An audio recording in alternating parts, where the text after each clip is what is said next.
Hey guys, it's Sierra from Lawrence Kia. Today I'm going to tell you guys about the auto hold feature that comes on select models and trims. Right now I'm sitting in a 2021 Kia Stinger. The auto hold button is right here. If you push it on and look on your dash, you will see it illuminated. It'll say auto hold if you see it right there. To activate auto hold, you will come to a complete stop. Press firmly on the brake and it will illuminate green.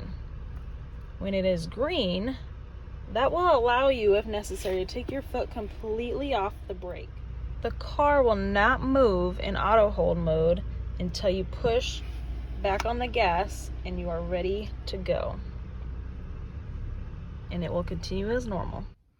This mode is really handy, for instance, if you're stuck at a stoplight, it's taking a little longer than usual, every once in a while your foot gets a little tired of staying on the brake.